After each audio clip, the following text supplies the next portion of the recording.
Je vous le dis toujours, Canada là, c'est pas pour papa de quelqu'un. Personne ne va fuir avec.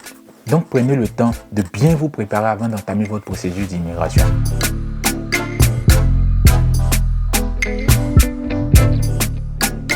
Hello la famille, j'espère que vous allez bien. Ça fait un bail, je sais.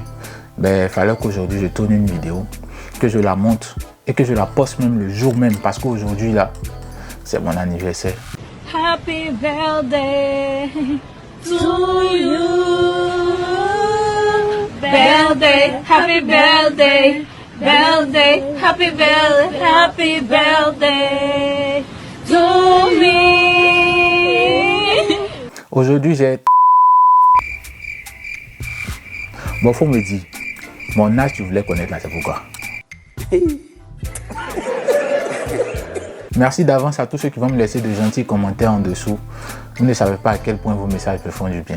Franchement, vous êtes des 10. Merci beaucoup. La vidéo d'aujourd'hui s'adresse à toutes ces personnes désireuses de venir au Canada. Oui, malheureusement pour beaucoup d'entre vous, il y en a qui pensent que c'est un effet de mode. Comme actuellement c'est la tendance, tout le monde vient au Canada, donc eux aussi ils vont venir au Canada. C'est pas comme ça. Et je ne le dis pas parce que moi je suis déjà là et que vous êtes encore dans votre pays d'origine. Non. Je le dis parce que immigrer au Canada, c'est un projet de vie. Voilà, on ne se lève pas comme ça pour immigrer au Canada. Sachez que peu importe le pays dans lequel vous voulez immigrer, que ce soit au Canada, en France, aux États-Unis, partout, c'est un projet de vie. L'immigration, là, c'est un projet. C'est-à-dire que ça se prépare à l'avance. J'ai bien envie de dire même, ça se prépare des années à l'avance. Parce que vous changerez de cadre, d'environnement, de culture. Ça paraît peut-être anodin pour certains, mais c'est vraiment un gros changement. Et c'est pas aussi simple que ça en a l'air. Et en plus, si vous n'avez aucune vision à court, moyen et long terme, même si vous réussissez à venir au Canada, vous risquerez d'échouer. Voilà, c'est-à-dire, vous allez tourner en rond comme un chauffeur de taxi qui n'a pas de client. Je prends mon cas par exemple. Mon projet d'immigration, je l'ai nourri depuis 2013. Et ce n'est que 10 ans après que j'ai réussi à atteindre mon objectif. Entre-temps, j'ai connu beaucoup d'échecs. J'ai perdu beaucoup d'argent, je me suis fait arnaquer. Mais surtout, j'ai appris. J'ai beaucoup appris. Pour la petite histoire, j'ai d'abord eu le premier visa 1 an avant que je n'arrive au Canada.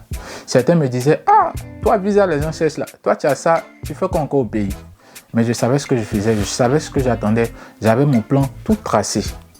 C'est-à-dire aujourd'hui, si tu me demandes, dans 5 ans, 10 ans, 15 ans, où est-ce que tu en seras? Je serai capable de te le dire avec une telle aisance, justement parce que j'ai pris le temps de préparer tout ça. Au cas où certains se poseraient la question de savoir pourquoi est-ce que j'ai parlé de premier visa et tout ça. Normalement, si vous avez suivi ma vidéo sur Arima, je vais mettre le lien là si vous n'avez pas suivi. Quand tu passes par Arima et que ton domaine fait partie des domaines en forte demande, le gouvernement canadien t'octroie un permis de travail ouvert par le programme de mobilité internationale qu'on appelle le PMI pour que tu puisses arriver rapidement sur le territoire canadien et que tu puisses être opérationnel sur le marché du travail. Mais comme moi je savais ce que je voulais, j'attendais le Saint Graal, la résidence permanente. Et oui, la chose avec laquelle tu peux marcher droit dans le Canada là, sans pression ni stress. C'est ce que j'attendais et j'étais convaincu que j'allais l'avoir parce que j'ai fait les choses correctement. Et quand j'ai obtenu ma résidence permanente, je suis venu tranquillement dans la paix et dans la quiétude.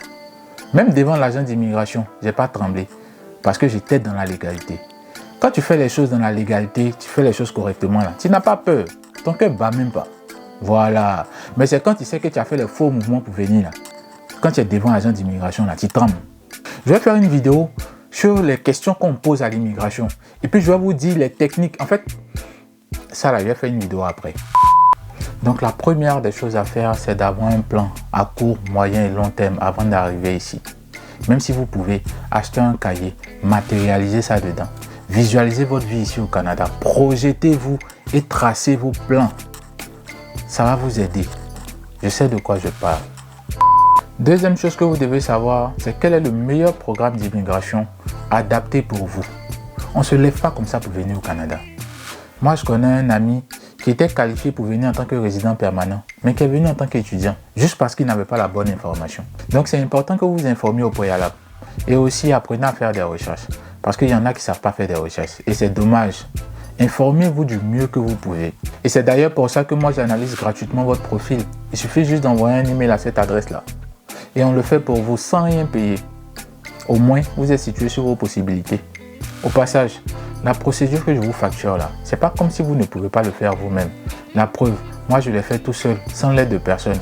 Mais avant de réussir, j'ai échoué 2 fois. C'est donc mon expérience là que je mets à profit. C'est un peu comme les professeurs qui vous dispensent les cours là. C'est des choses que vous pouvez trouver sur internet ici et là. Mais sa simple présence vous rassure parce qu'il a de l'expérience. Et il a certainement rencontré des difficultés auxquelles vous risquez de faire face plus tard. N'empêche que je vous le dis, c'est des choses que vous pouvez faire tout seul. Si vous êtes discipliné et persévérant. Maintenant, si vous avez beaucoup de jet et que vous manquez de temps pour gérer tout ça, venez me voir. On va faire ça plop, zo. Maximum 1 an, vous êtes au Canada. 3e point, il faut venir avec beaucoup d'argent. Si vous comptez venir ici au Canada, là, venez avec beaucoup d'argent. C'est-à-dire l'expression « the time is money ». The time is money. C'est ici que ça prend tout son sens. Surtout si vous voulez rester à Montréal. Oh, chaque minute qui passe, c'est votre argent qui s'envole. Même studio est en train de devenir 1000 $ dans Montréal. En plus, si vous devez venir en hiver, vous serez contraint d'investir dans des habits d'hiver, des bottes d'hiver, des choses comme ça. Ça coûte cher. Je vous aurais prévenu, venez avec l'argent. Le 4e point que je voulais aborder, c'est ceux qui comptent venir avec leur permis étranger. Enfin, sachez que quand vous venez au Canada avec votre permis étranger, que vous fassiez un permis international ou non, vous avez droit à 6 mois pour conduire au Canada. Passé ce délai-là, vous ne pourrez plus être autorisé à conduire au Canada. Sauf si vous avez passé un test, un examen théorique et un examen pratique. C'est-à-dire que vous serez contraint de faire un examen. Vous prenez rendez-vous, ils vont vous programmer. Vous allez passer un test sur papier. Vous allez écrire, vous allez bosser de toute façon, il y a panneaux au Canada ici. Là. Vous allez bosser les panneaux là jusqu'à... Quand vous avez fini ça, vous allez aller passer test pratique maintenant. Il y a des gens, c'est pas pour vous effrayer, il y a des gens qui ont fait 15 ans de conduite dans leur pays là-bas. Ils sont venus ici, ils ont tapé poteau. Voilà, donc ne pensez pas que comme vous savez conduire là-bas, vous allez venir ici, c'est facile. Voilà, prenez le temps de vous préparer. À bon entendeur, salut. Je sais qu'il y a des gens qui vont venir dire en commentaire, on ne dit pas à bon entendeur, salut, vos cuits.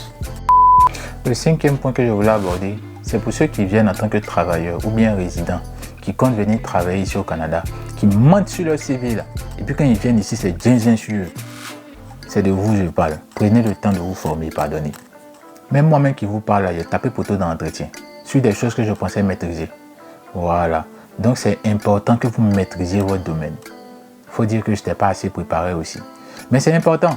C'est pour ça que je prends la peine de vous dire, formez-vous, informez-vous et formez-vous aussi.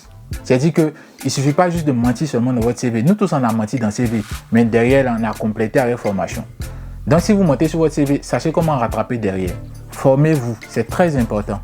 Sinon, vous serez amené à faire les petits boulots ici, même si j'avoue que les petits boulots d'ici là sont mieux payés que les salaires des professeurs chez nous là-bas. Mais c'est relatif au coût de la vie. Ne venez pas dire, ah, il dit que les petits boulots là payent bien. Donc vous allez soulever votre famille, vous venez vous asseoir ici au Canada. Vous allez dire que vous êtes blagué. Ah, de toute façon, tu touches l'argent là, c'est quand tu dépenses aussi. Oh. Le 6e point s'adresse aux étudiants. En tout cas, pour ceux qui veulent venir étudier, de grâce, payez au moins une année. Je ne dis pas une session, hein, une année avant de venir vous asseoir ici au Canada. Parce que si vous comptez venir au Canada, travailler et aller à l'école, vous payez votre scolarité, c'est folie qui vous guette. Soit c'est la folie, soit vous allez devenir Djanjou Poclé. Voilà. Ou bien, c'est le crédit qui va vous tuer. C'est pas facile. Est-ce que vous savez comment les étudiants en souffrent ici même? C'est pas amusement, hein? Ici, là. Tu vas travailler, oui. Tu vas gagner de l'argent, oui. Mais si en même temps tu dois chercher l'argent, tu dois aller à l'école. C'est que sois salué depuis ta position Iron Man. En tout cas, j'ai fini de parler. Oh. Le 7e point s'adresse aux visiteurs. Ça, c'est la partie que moi, Gbazé, j'adore là. Gouvernement même qui est écrit dans ces textes que tu peux venir en tant que visiteur. Et si tu as trouvé du travail, tu peux changer ton statut de visiteur en travailleur.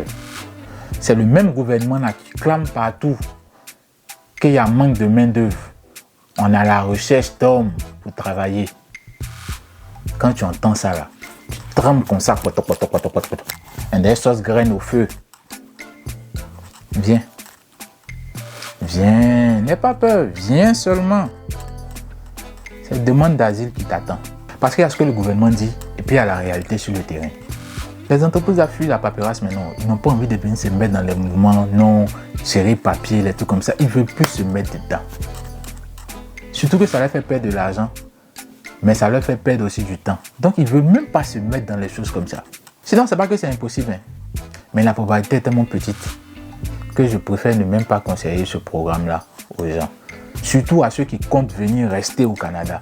Parce qu'on se connaît, il y en a qui viennent en tant que visiteurs et puis calent en même temps. On sait que ça existe.